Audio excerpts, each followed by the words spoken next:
Absolutely, and to facilitate and encourage means you don't have an evaluative type of role to play, but more as a support role to have, to facilitate resources going to the other teacher, whether it's a video, whether it's actual lesson plans, whatever. What about you guys? We want to know what the CH stands for. No, we already said basic. Laura, do you want to say it again? Basically what I was thinking, but She also had come up with that section. about doing something with the morning news show, Really? or even something in the afternoons between 3 and 3:30 when, I mean, at the elementary level, and then hearing from the high school level that would be more difficult. So we were trying to think of incentives to get people to watch this, if it's after school or before school, or even doing web clips so that they would go onto the school website and have clips of different things that are going on at the school, but the incentives for the teachers to actually watch that. But I think it has to be very small, very short little snippet, like they say. Yeah. Sound bites. Absolutely. And we can also videotape, or the videotapes can be emailed, and And shared our throughout the email whole- system has the ability to see who has opened the attachment, so you know who's who's buying in and who's just deleting the email. But then also to do it for not just, at your own school, but also being able to get some of the clips from other schools Sure. of things that are being done. Christina? I just recently learned that we could take the ABCs of DOE to become trainers in the district, and then anytime we hold a meeting, our attendees could get in-service points for coming to our meetings. So if we're offering in-service points, then That's we a very might give nice them more incentive. incentive to come to our workshop Absolutely. or our training session or what have you. That we do at the middle school will do what's called demonstration class, and they provide coverage. We get coverage, and it's usually some kind of literacy based with our reading coach, but that same concept can be utilized. And then I know some of the schools in here are magnet schools, and we're a magnet, and we have what's called rolling workshops where we have to, the time is spent working on your lessons and integrating your theme. Well, our theme is, and I know we have some other art schools, but ours is arts and science and museum theme. So that's a perfect time to maybe do some of the showing. Oh, I did this, or showing a video, and because they're actually paid your hourly rate, correct? Hourly rate, and it's funded through the Magnet program. So that's a perfect nice. opportunity, Absolutely. and it fits right into the purpose of the rolling workshops. Absolutely. Write down. Dennis is writing down, I see. Others are, you guys here.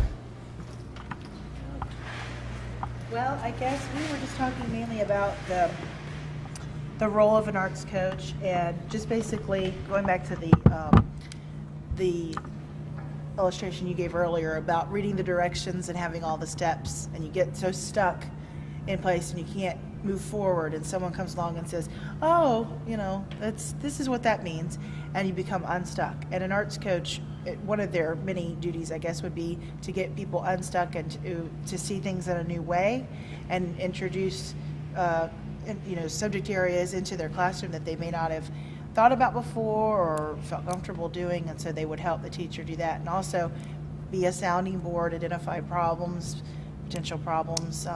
I do some lessons where my emphasis is on drumming, but I bring a literacy portion into it where we talk about syllables and the accent on the syllable, and I say words correctly and then I say them with a different accent on the syllable, and it makes the kids laugh.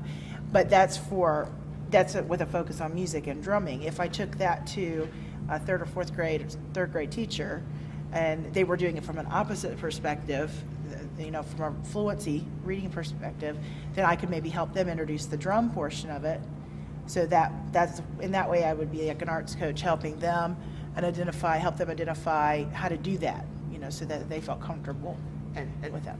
Yeah, and just getting back to that unstuckedness, again, it brings in the question of publicising, getting the word out, whether it's through morning show, whether it's through workshops, whether it's through your school newsletter, whether it's through after school activities, whatever it may be. That's the important bit, because all of you guys do so much neat things in your classroom, and if you just, we can sometimes teach in a vacuum that it's it takes that little bit extra effort to share those things. And not that we don't want to share, it's sort of like sometimes we just are stuck in our world. We need to become unstuck in that way and be far more collaborative in how we think about sharing our stuff. Yes? Well, I always felt, being a musician, that our parents and our teachers and community always saw the end performance, the spring show or whatever, and they never saw the process of how we got there.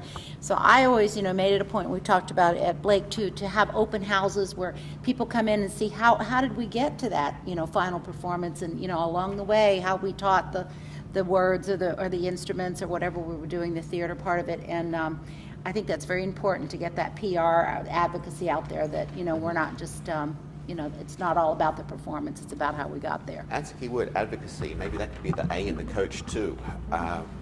Advocacy. All right. This afternoon, you guys, with Martha and myself, will be really fleshing out the coaching bit. And for our visitors, I want to say thank you so much for devoting your Friday morning to coming here and to listening to us. We want to continue to work through our students with you in facilitating integrating arts across the curriculum, right brain pedagogy. Martha and I will love to come visit your schools, whether it be as a support or whether it, in whatever role you'd like us to come to your school. But foremost, thank you very much for coming. We very much appreciate it.